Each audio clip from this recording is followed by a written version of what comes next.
This may mean some present inconveniences, but they are nothing in comparison with the good it issues. It gives strength to the mind by relieving it of anxieties about the future, and every man, however small his income, may save something if he is really serious about it. We know the proverb, make a little make a mickle. Good housewives in poor families are still found to lay aside a handful or two of rice from the daily quota. This does not affect any member of the family, yet it gives a good quantity of rice at the end of the month. Home saving boxes are kept in many houses, into which is put a small coin from the daily household expense, resulting in a good sum at the end of the year. All these are excellent lessons in thrift. Unfortunately, however, most people do not know how to regulate expenditure. They are more concerned with the present than with the future. Sometimes a false sense of prestige makes them incur unnecessary expenditure. So thrift is being enforced more and more by legal measures. Provident fund is a compulsory thrift. Life, old age, sickness and accident insurances are compulsory in advanced countries to provide against future difficulties. Let us hope that the government of our country too will take steps for such compulsory thrift. 78. Strike. Points. Introduction. What it is. Causes. Harmful effects. To be carefully used. Government measures. The word strike is a very familiar word in these days. We always hear of strikes in mills and factories and in means of public conveyance like buses and taxis, even among railway employees. There is nothing of physical violence in strikes. It means organized stoppage of work by workers on account of some grievance against the management. It is a non-violent weapon adopted by workers to compel the employer to remove their grievances. Strikes may be said to be the natural result of modern industrial system, particularly in a democratic country. This system allows a great disparity in the income of different classes of people. The result is a conflict between capital and labor. The capitalists have control over management, so they can easily manage to get the lion's share of the profit, leaving only a bare minimum for the workers. Naturally, the latter cannot tolerate this state of affairs. They claim that as they play an important part in the management of their concerns, they also have right to share in the profits made by their labor. They demand higher salaries, higher bonuses, and other amenities for a better way of life. They regard their demands as legitimate and stick to them as long as possible or until a settlement is arrived at. But there is a dark side also. Strikes often cause great sufferings to the workmen. They do not generally get any salary for the strike period, so they have to live during the period on their savings, if any, or upon their union funds or upon loans. A continued strike may lead to the closure of the mill or factory concerned, or to its transfer to a distant place. What this means to the workers themselves as well as to the locality may be easily realized. This has happened in the case of many industrial concerns in West Bengal during the last few years.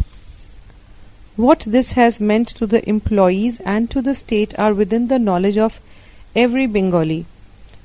Page number 776. In short, though a strike is a legitimate weapon for workers, it must not be used until all peaceful means have been tried for solution of the dispute. The Government of India has already taken some steps in the matter. The Industrial Disputes Act provides for conciliation officer and industrial tribunals to settle dispute between labor and capital.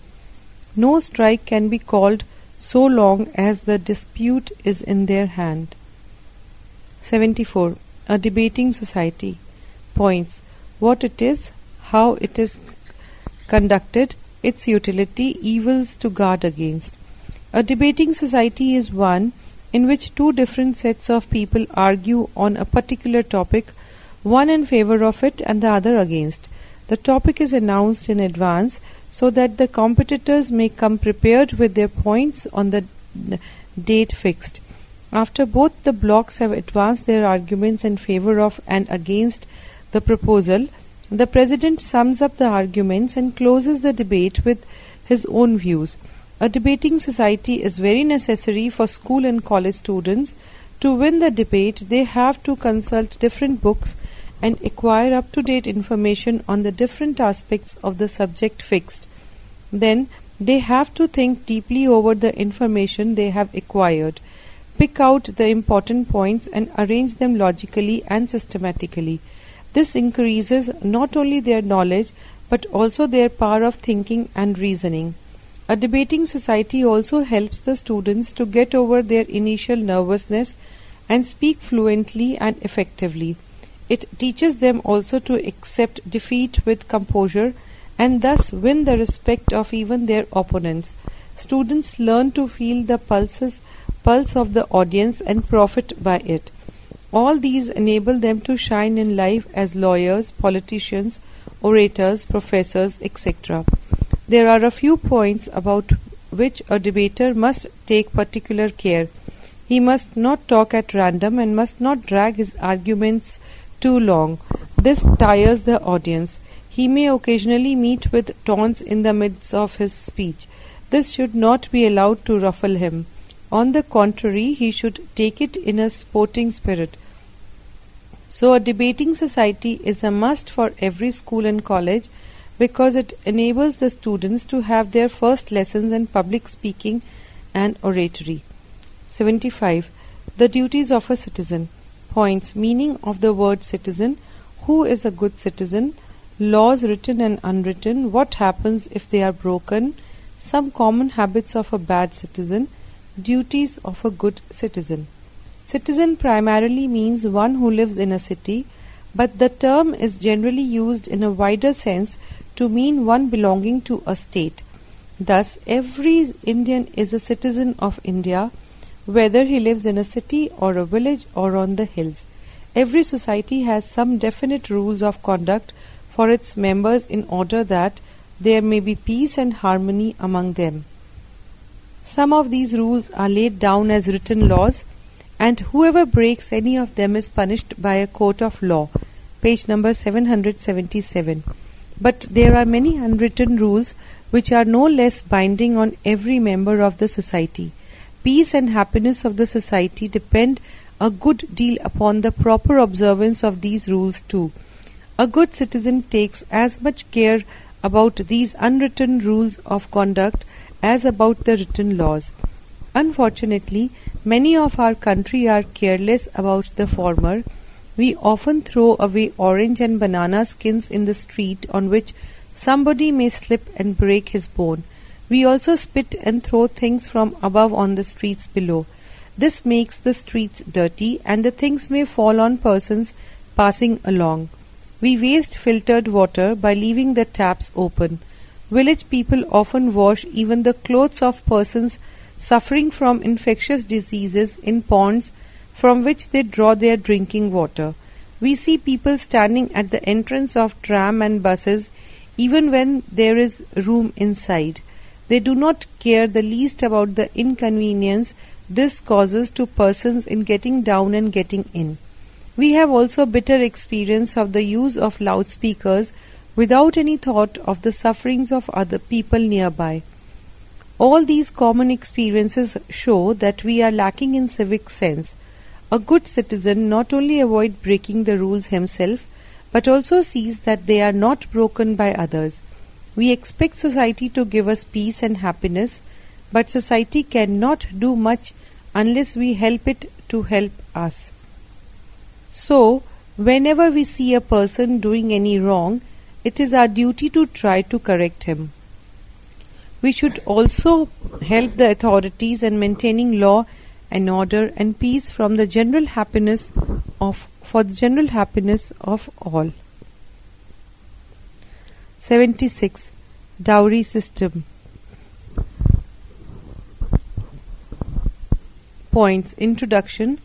A bad system. It is spreading. Causes. How to eradicate. Solution. And conclusion. Along with the caste system, dowry system is widely practiced but still criticized in India. It is acting upon our social life and has degraded womanhood in our country. Perhaps, like many other systems, it may have been started with a good intention to help the newlyweds to start a new life. But unfortunately of late it has been a naked commercial transaction. In the case of affluent parents, perhaps it does not matter so much when they willingly pay for a well-established bridegroom. Dowry becomes a status symbol for them, but in the case of middle and low middle class families, the dowry system has become a curse, for most of them are too poor to pay the price demanded for well-placed bridegrooms. Thousands of unfortunate girls of marriageable ages are unable to meet the dowry demanded, and so remain unmarried, causing tension and creating socio-economic problems in the family first and then in the society, even leading to ruin of many families at times. Sometimes over-aged, sensitive spinsters, unable to bear the sight of worried family, feel dejected, unwanted, which finally lead them to commit suicide. Even after marriage, wives are often tortured by their in-laws, the husbands remaining mute spectators, either to extract more dowry or for the failure on the part of the poor girl's father to honor the commitment. We often read in newspapers that newly married girls are tortured and humiliated before being burnt alive or deserted. There are people in our society who feel that there is nothing wrong in this system, as they feel that they have invested a lot to educate their sons. But they forget that the girl's parents invest as much in the education of their daughter too. Page number 778. Bargaining on dowry is definitely a shameful act. Still, parents of bridegrooms don't hesitate to demand sky-high prices for their wards. After the Second World War, black money and the dowry system have become joint friends and are helping each other. Parents of the bridegrooms do not hesitate to demand cash, gold ornaments, refrigerator, TVs, cars, and even residential flats as dowry. Foreign goods, luxury items, etc. are also the craze of the day. To eradicate this social evil, one cannot remain satisfied with mere laws and bylaws or enactment of some rules. Total change in the outlook of the society is the crying need at this moment. It is a social evil and we are to tackle it socially. Society must be free from this idea of disparity and false feudal values which do not recognize women as the equal partner of man. Social and public boycott are two of the main weapons that may be used. Additionally, strong legal measures should be taken against the erring parents who are indulging in this practice. Battles should be fought fiercely. Young men and women must come forward to put an end to this disgraceful system. No doubt, the ball has started rolling. A new atmosphere is being created. Social organizations have become much vocal and are denouncing this cursed system. They are enlightening people of the evils of this system. Many young men and women have taken oath not to accept or offer a penny as dowry. In general, people have become much more conscious. Let us all work together and put an end to this system. 77. Leadership in democracy. Points. Introduction. Who should be leaders? Character of a good leader. His qualities, honesty, integrity, and true love for the country. Statesman-like attitude, respect for others' view. Conclusion. Plato, the great Greek philosopher and writer, is considered to be the father of democracy. He made it clear that a government represented by the people of the country can give the fullest satisfaction to its people. In speaking of leadership, he suggested that leadership should be in the hands of those who have no axe to grind. Many pundits of political science supported this view and suggested some changes with respect to time and honor. We should have leaders with heart and head, straightforwardness, a clear conception, feeling for the poor, and above all, with patriotism and statesman-like foresight. He should be an example to others. For successful working of a democratic government, it is absolutely essential that we should have as elected representatives men and women who are honest, fearless, and sincere to the cause. Leadership is the most important thing in democracy. It is absolutely essential that the decision taken by the leaders must be for the interest and well-being of the majority of the people. A good leader must judge the political, economic, and social conditions of the country correctly and should never hesitate to take any stern measure against anyone or any wrong, come what may. A sincere, honest, and devoted person who believes in the uplift of common masses cannot wait indefinitely and watch the deteriorating condition of the country. Democracy is the rule by the people, of the people, and for the people. Therefore, it is essential that the leaders should be selfless and they should see that unpatriotic and undesirable element do not get any upper hand.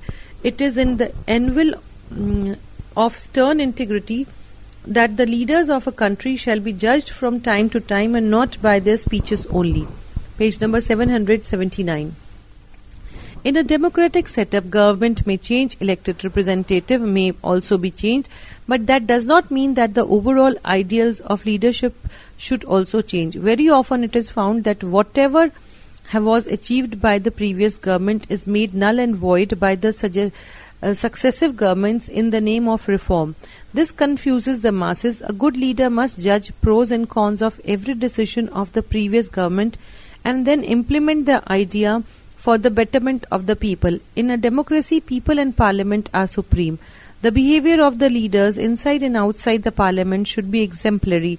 Respect to the opposition party and leaders should be the keynote of their daily political life. They should adhere to their pledges to the people. Leadership in democracy should come after working at the grassroots level for some time. It cannot be hereditary and automatic. A true leader must be always above any controversy. He must set an example of simple life for the people. His behavior, either in public or in private life, must never cause the people to raise an eyebrow. 78. Population explosion. Population explosion, like energy crisis, is one of the most talked about topics of the world these days. The population theory propounded by Malthus states that population increases by geometrical progression and food supply by arithmetic progression.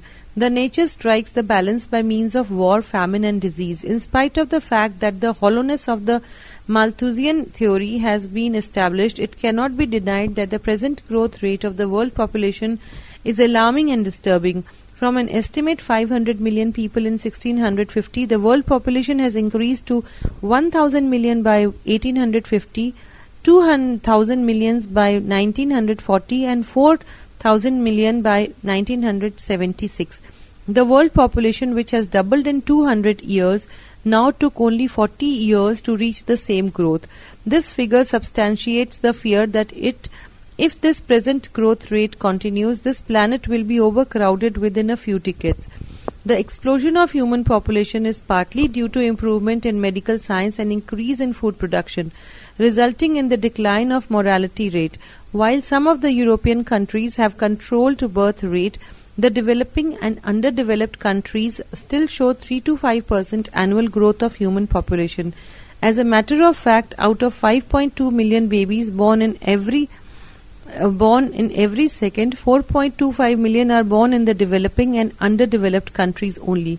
This population explosion is not checked immediately would lead to invasion towards agricultural land and forests for construction of new townships. Additionally, unemployment problems, educational problems, and energy crisis will also become acute. There will be human jungles all over with no space to move about. Sensing the danger and the calamity the world would face during the next 2 decades. Additionally, unemployment problem, educational problem, and energy crisis will become acute. There will be human jungles all over with no space to move about. Sensing the danger and the calamity the world would face during the next 2 decades, sociologists, politicians, and statesmen everywhere have taken this problem in right earnest. Even conservative religious leaders have now changed their orthodox outlook. Family planning is now an official program in conservative Muslim countries like UAR, Jordan, Iraq, and Syria. China has also stepped up this campaign to such a level that during the last 10 years, the annual growth rate has come down from 5% to 1.5%, while in India it is around 2.5% according to the latest census. Page number 780. Population explosion has obviously led to family planning in most countries of the world. Thanks to publicity and encouragement from government, people have become conscious of the danger the society will face if the growth rate is not checked immediately. 5 countries, that is Mexico, Portugal, China, Ecuador, and Yugoslavia, have already incorporated family planning as a basic human right in their constitution. Japan has successfully reduced birth rate from 2.5 in 1945 to 1.4% in 1976. It is pity that India, where the growth rate is amongst the highest in the world, is lagging behind in formulating any definite program to meet the challenging crisis. It seems that the activity of the government is restricted to the display of a couple of banners and advertisements here and there urging family planning. Still more extensive campaign and mass education are absolutely necessary to bring down the birth rate. In fact, population explosion is corroding the very foundation of present-day socio-economic structure and is striking at the very root of civilization. Therefore, all the countries, developed or underdeveloped, should join hands to meet the crisis in right earnest before it is too late. 79. The problem of national integration. A dark cloud is hanging over the sky of India in the form of national disintegration. This cloud has been gathering in the horizon since independence, and at present the very existence of India as a nation is at stake. Ever since independence, provincialism, communalism, and last but not the least, foreign interference has been threatening the solidarity and cohesion of the great country. The flames of provincialism, political unrest, religious sentiments, etc., are being cleverly exploited by a group of narrow-minded people for their personal gains. Historically, the whole Indian subcontinent has seldom been under the rule of one single ruler. During the Mauryan rule in the ancient period and during the Mughal rule in the medieval period, India enjoyed unity of government, but it was only during the British rule that India for the first time was treated as a geographical entity. But all these did not mean that India has no basic unity. From the later Vedic period onward, a cultural unity which was stronger than any other unity imposed from above has already united the Indians. But unfortunately, after independence, some vociferous tendencies have come into play. Though some of them have been fomented by the outside enemies of India, and so-called political or national leaders cannot wash their hands of it. Lack of proper handling has also worsened the situation. Linguistic unity has always been a criterion for the creation of nation status, but India is a multilingual nation. The language problem in a multilingual nation can be solved only by creating unilingual provinces with greater possible autonomy and a link language for the whole country. Though some attempts have been made to create unilingual provinces, a satisfactory solution of this problem is not yet in sight. So language question has remained a thorn in national integration. It has to be tackled properly and with tact. In a large area of the hilly tracts in northeast India, different tribes have been launching anti-government and successionist movements. There is no doubt that these movements are being sponsored by some foreign countries who want to balkanize and weaken India. Tribal people in other parts of the country are also showing resentment against the encroachment by outsiders. They are afraid that they may lose their land and in the process their cultural entity as well. They want their own homelands with complete autonomy to live a better life, to maintain cultural heritage. A sympathetic handling of these cases may elevate their suspicions and strengthen the national unity. Page number 781. Another factor which is causing immense harm to national unity is the poison of communalism. It is still poisoning the Indian society and endangering national integrity. In order to strengthen unity, judicious steps have to be taken. Professional politicians should be barred from taking any step on socio-economic policy of different regions. The matter should be handed over only to the experts. The different regions must feel that they are not being discriminated in any way. They must also feel that a strong and united India will be to their benefit. 80th. Provincialism. 80th. Provincialism. Provincialism is attachment to one's own province instead of the country. Many countries, particularly big ones, are divided into smaller units called provinces or states for the sake of administrative convenience. But there are countries like India where the people differ greatly from one another in respect of language and social habits. In such cases, the provinces are formed mainly on the basis of this difference. The government of India, shortly after independence, began reforming the provinces on the linguistic basis. It was expected that this would make each province a compact, homogeneous whole to facilitate administration and help its rapid progress, thus benefiting the country. But the linguistic division of the country has already given rise to feelings that threaten the very unity of the motherland. Page number 782. Though we have now a united India under a common banner and common central government, we think of ourselves as Bengalis, Biharis, Assamia, Oriya, etc. First, the Indians afterwards. Indeed, the provincial feelings are getting so strong that people of one province are treated almost as alien in another province. The Constitution of India lays down that every Indian should enjoy equal rights in every part of the country. But in some places, people from other provinces are debarred from employment unless they can produce domicile certificates. Even when such certificates are produced, they are often treated with scorn.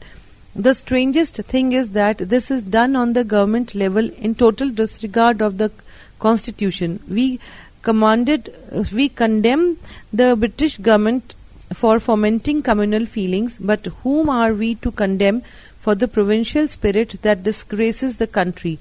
Indeed, the evil of provincialism has already become so serious that fears have arisen in many minds about the unity of the country.